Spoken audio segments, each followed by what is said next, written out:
श्री राम जय राम जय जय राम।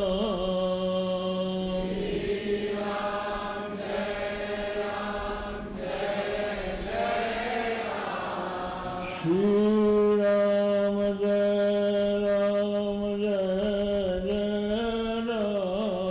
श्री राम जय राम जय जय राम। श्री राम जय राम जय जय राम।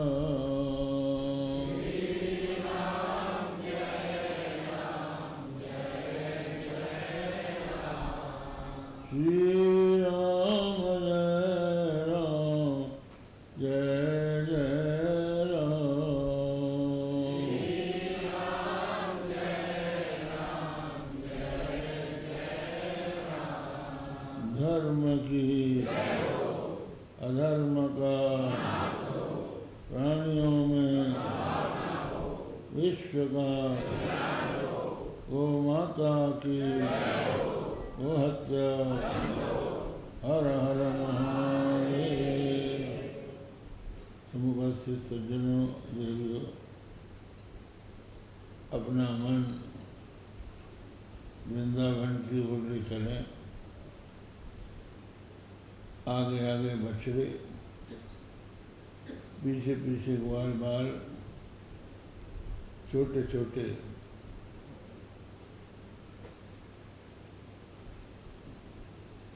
छोटी छोटी गऊएं, छोटे छोटे बाल, छोटे से मेरे मदन गोपाल चले जा रहे हैं। खेलते भी जाते हैं। सब लोग अपना अपना सामान, जो रस्सी का फंदा होता है जिसको सीका कहते हैं, सीका, उसमें लटकाए हुए हैं। तो इस बीच में थोड़ी सी लीला होती है। किसी का सीका कोई छीन लेता है चुपके से, और वो जब तक लौट के देखता है वो दूसरे को दे देता है, दूसरा तीसरे को दे देता है, और जब वो बेचारा ढूंढते ढूंढते रोने लगता है तो फिर उसको दे देते हैं। ये सब खेल हो रहे हैं। भाग्यशाली लोग हैं, श्री कृष्ण के सखा बन रहे। वेदों में केवल लिखा है द्वास अपर्णा संजय सखाया। वेद कहता है कि संसार रूपी वृक्ष की शरीर रूपी टहनी में दो पक्षी बैठे हैं। दोनों पक्षी हैं, दोनों सखा हैं। द्वास अपर्णा संज्ञा सखाया, दोनों का सख्य संबंध है। किंतु लोक में ये कहाँ मिलता है। साक्षात भगवान का सखा बनकर खेलने का तो कोई भाग मुश्किल से मिल सकता है।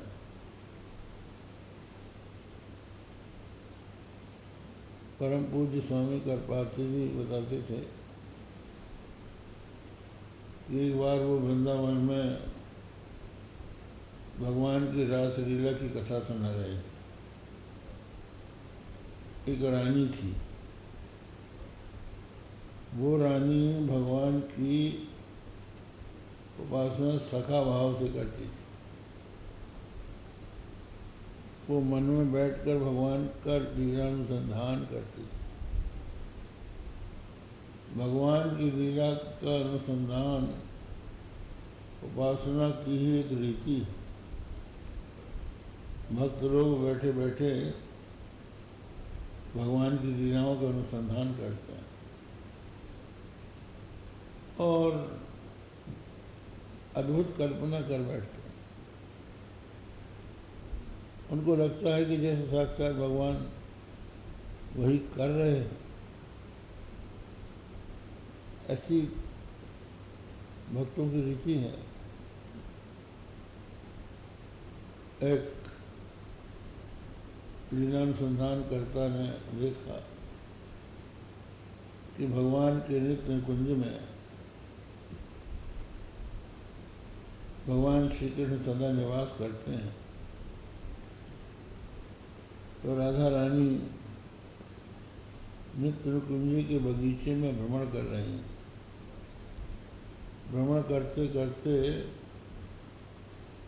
उन्होंने देखा एक सुंदर फूलों का वृक्ष है। इसके पहले भगवान उधर से गए थे, तो उस फूल के वृक्ष को जब किशोरी जी ने देखा तो भगवान पहले पहुंच के उस पर चढ़ गए थे और एक डाली में बैठकर छिपे हुए थे। किशोरी जी वहाँ पहुंची घूमते घूमते, उन्होंने देखा कि फूलों से लदी हुई फूलों वृक्ष की डाली है, इसको पकड़कर कुछ फूल तोड़ ले तो श्याम सुंदर के लिए माला बनाएंगे। तो एक हाथ से उन्होंने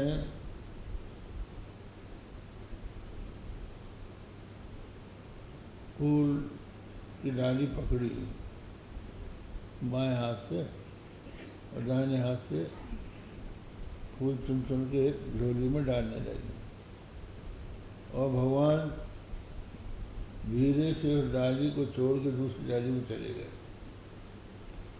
वो डाली ऊपर आ गई, ऊपर आ गई तो वो टंग गई। तो टंगने से जो भक्त अनुसंधान कर रहा था वो हंसने लगा भगवान की लीला देख के। वहीं एक बगल में कोई पाठ कर रहा था भगवान के नाम का, तो उसको लगा कि शायद हमारे अशुद्ध पाठ को देख के ये हंस रहा है। उसके दिल में चोट पहुंच गई, तो उनका लीलानुसंधान बंद हो गया। भगवान से बहुत रो रो के प्रार्थना की तो कहा भाई उसको शांत करो, तुम्हारे हाथ में से उसको विक्षेप हो गया। ये सब लीलाएं हैं। तो भगवान की लीलाओं का अनुसंधान बड़ा मनोरम होता है। आगे आगे बछड़े चले जा रहे हैं, पीछे पीछे बाल गोपाल चले जा रहे हैं, उन्हीं के बीच में भगवान श्री कृष्ण हैं। उनके सानिध्य का सौभाग्य प्राप्त करके, हाँ वो महिला की बात हम कर रहे थे, तो स्वामी करपात्री जी के पास वो गई।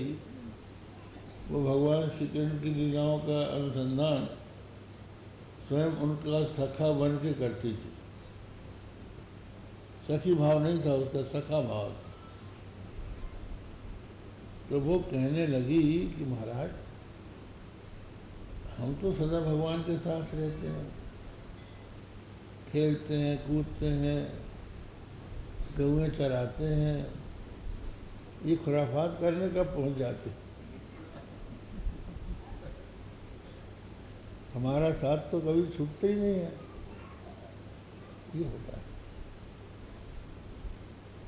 तो ये सख्य भाव भगवान के प्रति बड़ा अद्भुत होता है। तो भाव जब अद्भुत होता है तो साक्षात भगवान का सखा बनने का सौभाग्य जिनको मिला है उनके तो आनंद का कोई ठिकाना नहीं, परमानंद। तो अघासुर पहुंच गया। अघासुर मनुष्य के जीवन में सुख के बीच में दुख आ जाता है, तो वो दुख जो है असह्य हो जाता है। तो सुख के बीच में दुख क्यों आता है? तो पुण्य करते करते भी कुछ लोगों से बीच में पाप हो जाता है, तो वो पाप बीच में आ जाता है। जैसे अभी आप लोग कथा सुन रहे हैं, आनंद आता है, लेकिन बीच में पाप आ गया, किसी ने कान में कहा कि चलना है यहाँ से, वो उठा के ले जाएगा। एक सेठ था, वो कहीं कथा सुनने के लिए गया था, तो सवेरे का समय था, तो वो बड़े प्रेम से कथा सुन रहा था, इतने मुहिम आ गया। उसने कान में कहा कि इस समय चांदी का भाव सस्ता है, अगर आप खरीद ले तो थोड़े दिनों में उसका भाव बढ़ जाएगा, तो आप करोड़ों कमा लोगे। उसका मन नहीं लगा, वहाँ से कथा छोड़ के चला गया, और जाके उसने शेयर बाजार में चांदी खरीद ली, और खूब सारी खरीद ली, और चांदी का भाव बढ़ने की जगह घट गया, तो घर तक बिक गया। ये पाप आ जाता है। बहुत से लोग हैं कथा सुनते सुनते सो जाते हैं। लोग कहते हैं नींद क्यों आती? कथा सुनने से नींद क्यों आती है? कुछ लोग तो ये बताते हैं, पौराणिक लोग, कि कुंभकर्ण जो है वो नींद का पक्का था। 6 महीने सोता था और 1 दिन जागता था। तो उसकी नींद, उसकी स्त्री का नाम था वज्रज्वाला। वज्रज्वाला उसका नाम था। तो कुंभकर्ण जब मारा गया तो वज्रज्वाला आई, भगवान राम से कहा कि अब तुमने हमारे पति को मार डाला, हम कहाँ, और प्रपंच की बात करो तो रात भर जगा लो, वो सोएंगे ही नहीं। तो ये बात क्या है, हम इस पर नहीं जाते। हमारा तो ये इसमें अनुसंधान है कि लोग रोज निद्रा का अभ्यास करते हैं। जब नींद लेना होता है तो सब तरफ से अपने मन को हटाते हैं। मन जब एकाग्र होता है तब नींद आती है। आपने देखा होगा कभी कभी नींद नहीं आती, कोई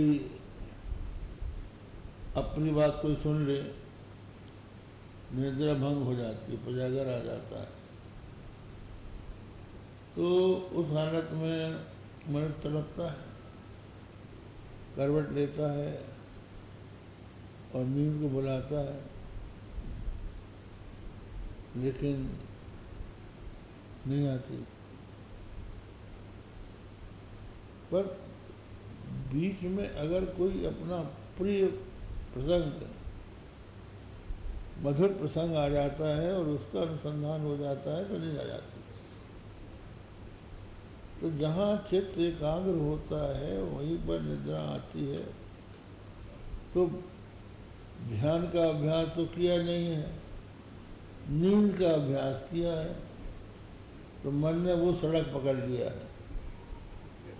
तो जो कथा के समय मन एकाग्र हुआ और वो अपनी जगह पहुंच गया। तो ये बात है। तो बीच बीच में सुख के साथ जब दुख आता है, तो यदि सुख पुण्य का फल है तो दुख पाप का फल है। पाप का फल ही दुख होता है। और मनुष्य के जीवन में कभी कभी पुराने पाप आ जाते हैं, वो आड़े आ जाते हैं और सुख में बाधा डाल देते हैं। तो इन ग्वाल वालों ने कभी पुण्य तो किया ही होगा, कभी थोड़ा बहुत अपराध हो गया हो, तो फलस्वरूप अघासुर आ गया। अग का मतलब ही होता है पाप, और वो बन गया अजगर। अजगर जो होता है वो सांप के आकार का होता है, वो चलता फिरता कम है,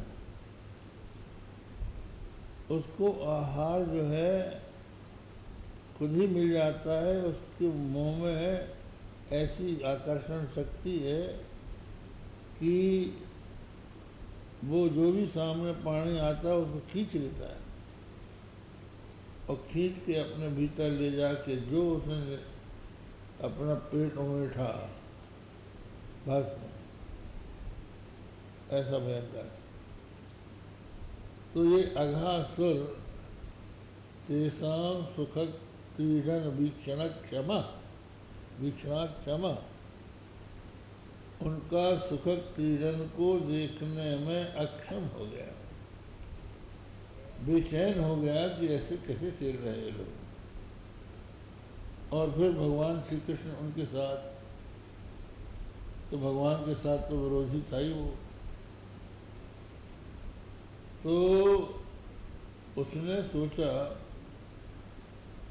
कि कृष्ण ने मेरे भाई और बहन को मारा है, इसे लगता है कि पूतना इसकी बहन थी और बकासुर भाई था। का पूतना तो औरत थी और बड़ी सुंदर नारी बन के गई थी, राक्षसी थी, और बकासुर बगला गया था। तो ये सब उनके रूप थे। राक्षस लोग काम रूप होते, जैसा रूप बनाना चाहते हैं वैसा बना लेते हैं, ये राक्षसों का काम है। तो उसने सुंदरी नारी का रूप बनाया, तो उसने बगले का रूप बनाया, इसने अजगर का रूप बना लिया। स्वाभाविक है कि जो व्यक्ति जैसी प्रकृति का होता है वैसा ही रूप बनाता है। जैसे हम लोगों ने देखा कि जयंत इंद्र का पुत्र था, किंतु जब भगवान श्री राम की परीक्षा लेने के लिए आया तो कौआ बन के आया। सूर्यपत्र सूर्यधरी मायस बेशा, वो कौआ नहीं था, धरी मायस भेषा, मायस का कौए का वेश बनाया उसने। क्योंकि काक का काम पर छिद्र, दूसरों का छिद्र ढूंढना है, तो वही काम ये करने आया था, तो काका ही बना। तो दूसरों के सुख में बाधा डालना ये पाप का काम है। पाप ने एक अजगर का रूप बना लिया,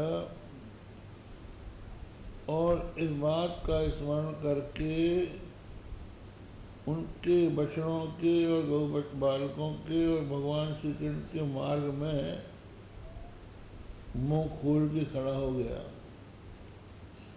कि अपने भाई और बहन के मारने वाले से हमको बदला लेना है।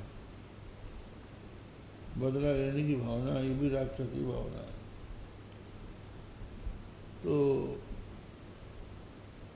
अब देखा वालों ने, ओ मित्राणि गदतो सत्कूटम पुरस्थितम, सत्कूटम, कूट को पहले कर दो, कूट सत्यम। वो कहते हैं मित्रों देखो, एक कपट वेशधारी कोई प्राणी है, वस्तुतः वो उसको वृंदावन की शोभा समझ रहे हैं, ग्वाल बाल वृंदावन में नए नए आए हैं, तो बछड़े चराते चराते थोड़ा आगे बढ़ गए, तो उन्होंने ये देखा कि वृंदावन में ही एक शोभा है, एक कंदरा है, और कंदरा बहुत बड़ी है, तो लगती है ये अजगर का मुंह है। अब देखिए, अजगर में पर्वत की बुद्धि करके अजगर की उपेक्षा कर रहे हैं। है तो ये ये है वृंदावन की शोभा, लेकिन ऐसा लगता है कि ये कोई हमको खाने के लिए अजगर आया है। देखो ना, इसका एक ओंठ ऊपर वो बादल तक पहुंचा हुआ है, और अभी सूर्योदय हो रहा है, अरुणोदय हो रहा है, तो बादल भी सफ़ेद सफ़ेद बादल अरुण हो गया है, तो वो ऐसा लगता है कि ऊपर का ओंठ है, और उसकी छाया जो धरती में पड़ रही है वो लगता है कि नीचे का ओंठ है। और जो बड़े बड़े दांत हैं वो लगता है कि ये बीच बीच में पहाड़ हैं छोटे छोटे, और जो कोना है, दो कोने हैं गुफा के, वो इसके ओंठ के प्रांत हैं, और इसके भीतर जाने की जो सड़क है वो इसकी फटी जीभ है, और यहाँ से जो दुर्गंध निकल रही है वो दावानल से जले हुए प्राणियों के सड़े शरीरों की दुर्गंध है। तो इसलिए ये है तो वृंदावन की कोई शोभा, वृंदावन का ये कोई रूप है, अजगर जैसा दिख रहा है ना। किसी ने कहा हाँ भाई ऐसा तो है, दिखता है। किसी ने कहा ऐसा ना हो कि अजगर ही हो, जरा सोच के देख लो। तो एक ने कहा कि अयम तथा चेत वकबक विनंक्षति, अगर ये वैसे ही होगा तो जो हाल बकासुर का हुआ वही उसका होगा। ऐसा सोचकर ताली पीटते हुए हंसते हुए ये ग्वाल बाल बछड़ों को लेकर अगासुर के मुंह के भीतर चले गए। अगासुर मुंह खुले ही रहा। उसने सोचा कि जब कृष्ण आ जाएगा तब मुंह बंद करेंगे, जो पेट को उमेटेंगे तो चूर्ण चूर्ण हो जाएंगे सब ग्वाल बाल और बछड़े, मैं कृष्ण के। ऐसा भयंकर ये था। सुखदेव जी कहते हैं कि पिता मृतैरव कवरई प्रतीक्षिते, देवताओं ने अमृत पी लिया है, उनको मरने का कोई डर नहीं है, लेकिन उनको भी डर है कि हम अगर अगासुर के पेट में पहुंच गए तो मैं अमृत के पचा देगा ये, ऐसा खतरनाक। अमृत बिल्कुल इसके सामने कुछ नहीं कर सकता। तो ऐसा भयंकर ये अगासुर था। उसके पेट में बछड़े और ग्वाल बाल जब पहुंच गए तो भी उसने अपना मुंह खोला रहा कि अभी वास्तविक शिकार नहीं आया है। तो भगवान ने सोचा ये लोग तो चले गए, अब क्या करें। ऐसे रोकना चाहते थे, अरे वहाँ मत जाओ, ये अजगर है, मर जाओगे वहाँ जाओगे। तो जब तक भगवान रोके तब तक ये घुसे गए। तो बात है। तब यहाँ शंका होती है कि भगवान ने रोकने का संकल्प किया तो वो तो सत्य संकल्प है, उनका संकल्प पूरा नहीं हुआ और वो पहुंच गए, ये कैसे हो गया? तो बोले जो बछड़े जो ग्वाल थे वो उनका संकल्प था कि हम भीतर जाके देखेंगे, तो भक्तों के संकल्प के आगे भगवान अपना संकल्प छोड़ देते हैं, ये नियम। इसलिए आप देखिए 10 दिन हो गए महाभारत के युद्ध के, तो रोज 10,000 रथियों को, पदातियों को भीष्म मार डालते थे,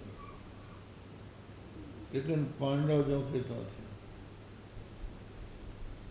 और कर्ण ने ये कहा था कि जब तक भीष्म पितामह सेनापति रहेंगे हम युद्ध नहीं करेंगे, क्योंकि वो उसको दासी, उसको सूत पुत्र कहा करते थे और कहते तुम्हें कोई बल नहीं है,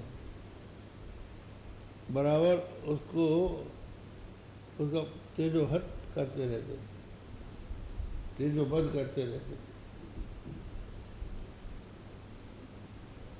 तो उसने दुर्योधन से कहा कि देखो तुम्हारे पितामह जो हैं ये पांडवों से प्रेम रखते हैं, पांडवों से प्रेम रखते हैं ये, और सब करेंगे लेकिन पांडवों को नहीं मारेंगे, और जब तक वो मरेंगे नहीं तुम्हारे विजय का कोई अर्थ ही नहीं है। तो कर दुर्योधन गया भीष्म पितामह के पास और जाकर कहा कि पितामह अब आप सेनापति का पद छोड़िए, हम कर्ण को बनाए, क्योंकि आपकी पांडवों से कुछ ममता है, इसलिए आप उनको नहीं मार रहे हैं। तो भीष्म को आ गया जोश, उन्होंने कहा अच्छी बात है, कल हम 5 पांडवों को मार डालेंगे, और अपने तर्क से 5 बाण निकाल लिए। इधर भगवान श्री कृष्ण पांडव सोए थे और वो अपने रथ के घोड़ों को खुरायरा दे रहे थे, उनके शरीर में कपड़ा फेर रहे थे, और जो घाव लग गए थे उन पर मरहम पट्टी कर रहे थे, और मन ही मन उनको घास डाल रहे थे, और मन ही मन सोच रहे थे कि 10 दिन हो गए मैंने पांडवों को बचा लिया, आगे कैसे बचाऊं। समाचार मिला कि भीष्म पितामह ने कल 5 पांडवों को मारने के लिए 5 बाण निकाल के रख लिए, कल हम मार डालें। तो भगवान ने सोचा कि अब क्या करें, भीष्म जो प्रतिज्ञा कर लेता है वो छोड़ता नहीं। तो द्रौपदी को उन्होंने सोते से उठाया, पांडव सोते रह गए, और द्रौपदी को उठाया कि चलो हमारे साथ भीष्म पितामह के यहाँ, तुम्हारे 5 पतियों को मारने के लिए 5 बाण उन्होंने उठा लिए, रख लिए, सुरक्षित प्रतिज्ञा कर दी है कि कल हम 5 पांडवों को मार डालेंगे। तो भगवान उस द्रौपदी से नहीं साथ में, लेकिन कहीं ऊँट मरा है, कहीं हाथी मरा, कहीं घोड़ा मरा, कहीं मनुष्य मरा है, ऊंचा नीचा रड़क थलता द्रौपदी कैसे चलती। भगवान ने कहा मेरे कंधे पे बैठ जा, और उसकी चप्पल अपने बगल में दबाई द्रौपदी की, और कंधे में बैठाल कर द्रौपदी को ले गए भीष्म पितामह के शिविर के सामने उतारा और बोले कि देखो हमारा नाम मत बताना और घूंघट निकाल लो। जब भीष्म पितामह आशीर्वाद दे दे तब घूंघट खोलना। तो भीष्म पितामह सवेरे तक रात भर भगवान श्री कृष्ण का स्मरण करते थे, उनका नाम जपते थे। कर्म करते थे लेकिन भगवान की भक्ति में कमी नहीं थी। तो स्वधर्म अपना पालन करते थे, युद्ध का सत्य का धर्म है। लेकिन वो भगवान श्री कृष्ण के परम भक्त थे। उन्होंने अपने पहरेदारों से कह रखा था कि हमारे शिविर में अगर दुर्योधन की स्त्री आए या दुर्योधन आए तो आने देना और किसी को मत आने देना। तो द्रौपदी ने जब घूंघट निकाला तो पहरेदारों ने समझा कि दुर्योधन की स्त्री आई है। किसी ने रोका नहीं, पहुंच गई और जाके भीष्म पितामह के चरणों में मस्तक रख के प्रणाम किया। उन्होंने कहा सौभाग्यवती भवो। जब उनके मुंह से निकल गया तो द्रौपदी ने अपना घूंघट खोला कि मेरे पतियों को मारने की प्रतिज्ञा कर रखी है आपने और सौभाग्यवती भव। अरे क्या तू द्रौपदी? मैं तो किसी और को समझा था। यहाँ कैसे आई तू रात के समय? आ गई, मैंने सुना था। तो किसके साथ आई? बोले हमारा एक नौकर है, उसके साथ हम आए हैं। बोले हम तेरे नौकर का दर्शन करना चाहते हैं। वो है कहाँ? तो बोली वो शिविर के बाहर है। तो भीष्म पितामह उठे और शिविर के बाहर आए। देखा श्री कृष्ण परमात्मा बैठे खड़े हैं, पीताम्बरधारी। तो उन्होंने कहा धन्य महाराज, आपकी भक्त वत्सलता को धन्य। आपने यहाँ तक कर दिया और मेरी प्रतिज्ञा तोड़वा दी, तो मैं भी आपकी प्रतिज्ञा तोड़वाऊँ। तो उस समय की बात है जब युद्ध अभी प्रारंभ नहीं हुआ था। युद्ध में अपनी सहायता के लिए भगवान श्री कृष्ण को निमंत्रित करने के लिए दुर्योधन गया। भगवान भोजन करके विश्राम कर रहे थे। दुर्योधन अपने को राजा मानता था, तो भगवान के सिरहाने बैठ गया। उसके बाद अर्जुन पहुंचा। अर्जुन भगवान के चरणों की तरफ बैठ गया। भगवान की निद्रा खुली, उन्होंने अर्जुन को देखा। पूछा कहो पार्थ कैसे आए? बोले महाराज भावी महाभारत के युद्ध में आपकी सहायता के लिए आए हैं। दुर्योधन बोला कि महाराज इसके पहले हम आए हैं। बोले अच्छा आप आए? बोले हम भी आपसे सहायता चाहते हैं।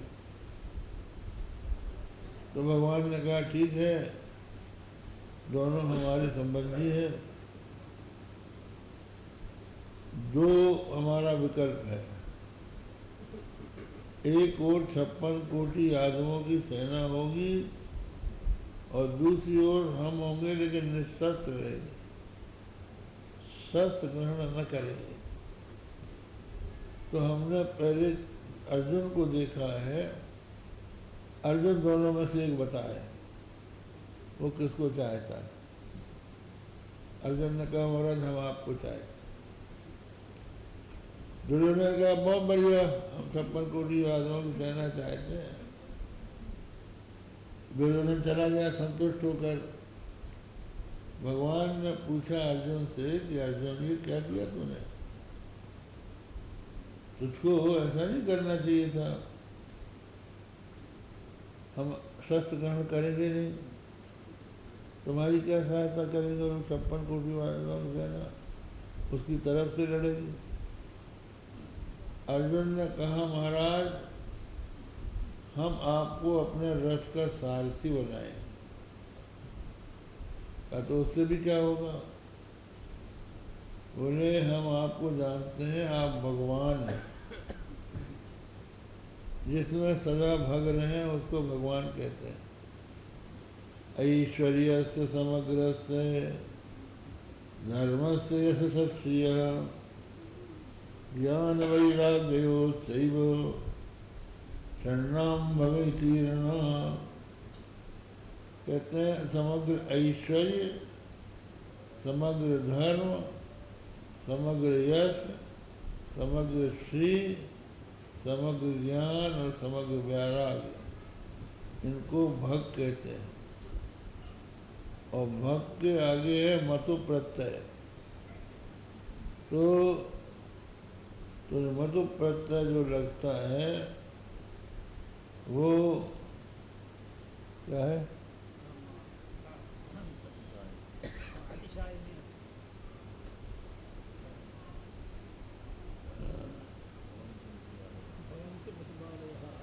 पहले क्या है, भूमि निंदा प्रशंसासु नित्य योगे की सायने संबंधित विवक्षायाम भवन्ति मधुपादय मधुपादय।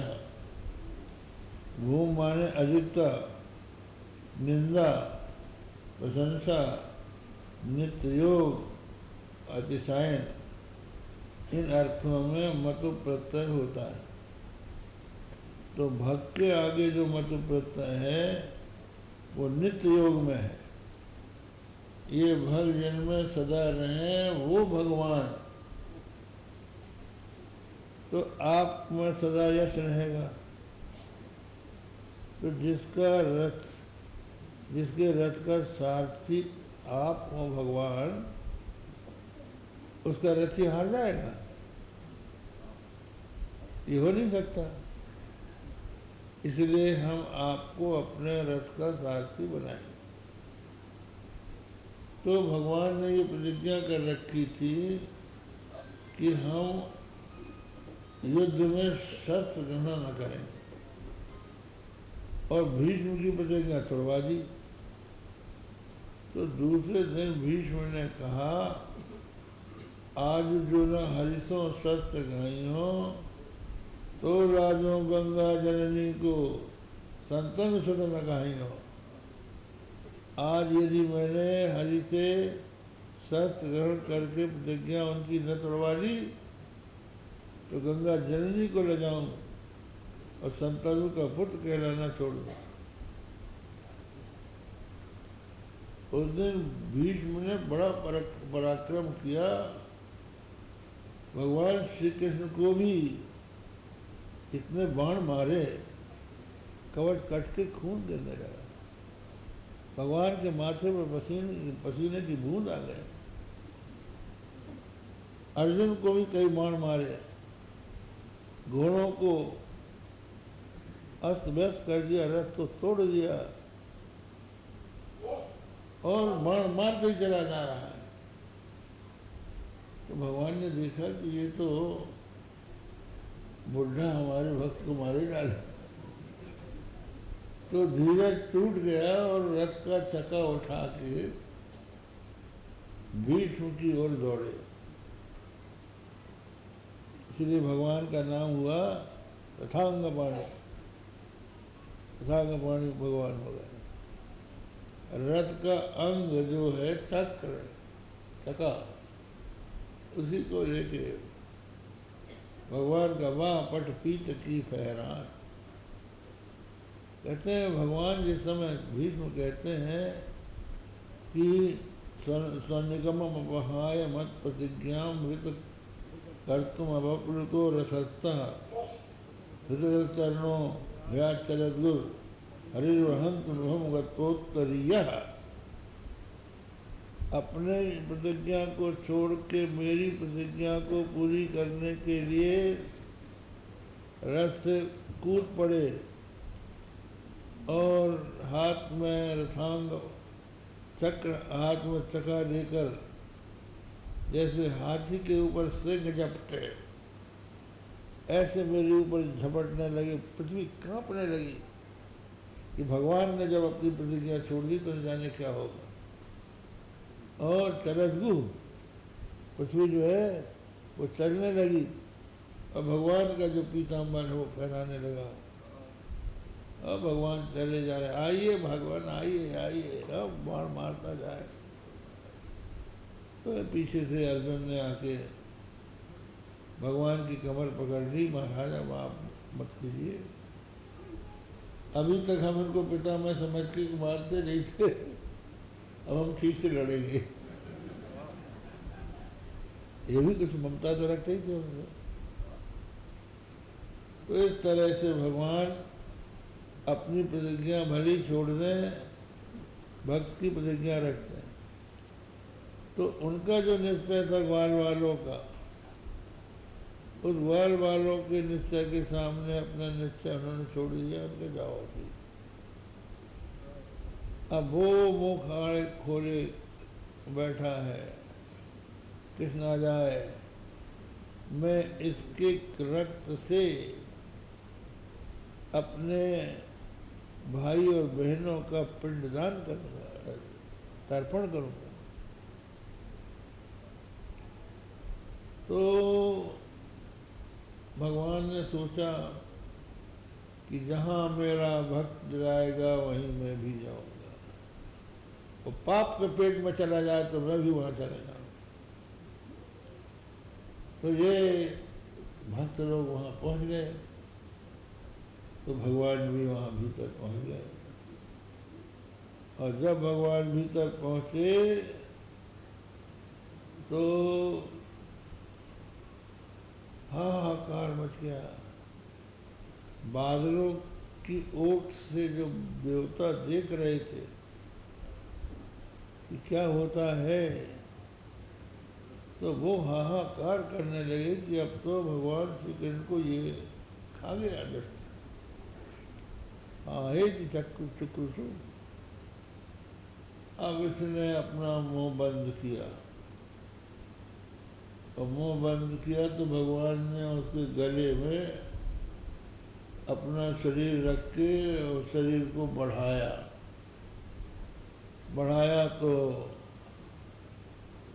तो श्वास रुक गई पेट की, पेट फूलने लगा। तो जैसे वो ट्यूब फटता है ना, आज के दृष्टांत से समझ में आएगा आप लोग। जैसे वो फूट जाता है, हवा निकल जाती है, ऐसे ही उसका पेट फट गया और प्राण उसके निकल गए। और जब तक भगवान निकल नहीं गए तब तक उसके शरीर, उसके प्राणों की जो ज्योति है, जीव की ज्योति है, वो आकाश मंडल में प्रतीक्षा करती रही।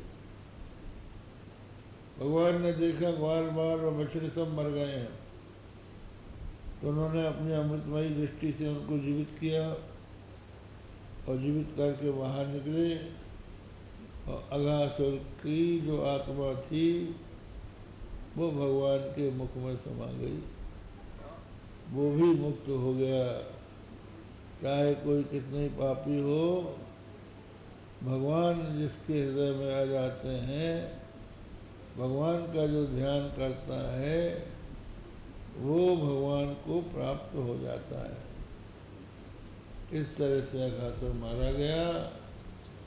ये भगवान की लीला 5 वर्ष की अवस्था में हुई, और ग्वाल बालों ने अपने घरों में 6 वर्ष में बताया। इस पर एक रहस्य की बात आ गई तो परीक्षित ने पूछा कि महाराज 5 वर्ष की अवस्था में भगवान ने अगासुर को मारा और 6 वर्ष में क्यों बताया, इसका रहस्य क्या है? बोले हम पीछे बताएंगे। तो फिर उन्होंने बताया। कथा का विराम आज इसी समय किया जाता है। श्री राम जय राम जय राम। श्री राम जय राम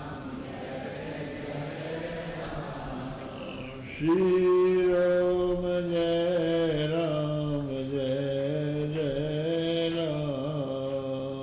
श्री राम जय राम जय जय राम। श्री राम जय राम जय जय राम। श्री राम जय राम जय जय राम। कार्य जरा तो मन में विचारो,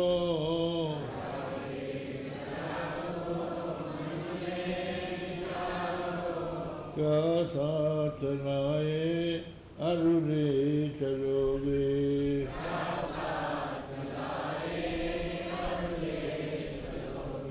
जाता सदा साथ यही पुकारो,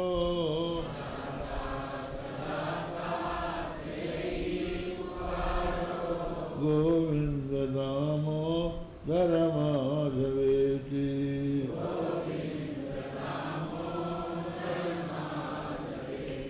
गोविंद दामोदर माधवेति।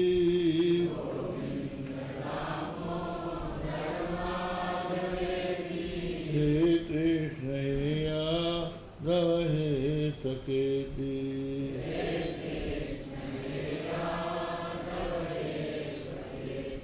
श्री कृष्ण गोविंद हरे मुरारे,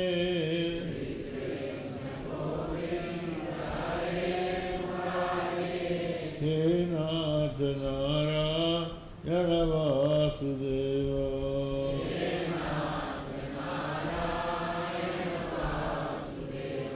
श्री कृष्ण गोविंद हरे मुरारे,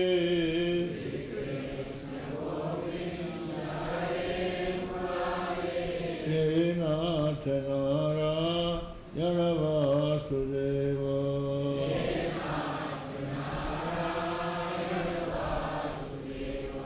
धर्म की अधर्म का प्राणियों में विश्व का गोमाता की गोहत्या। हर हर महादेव।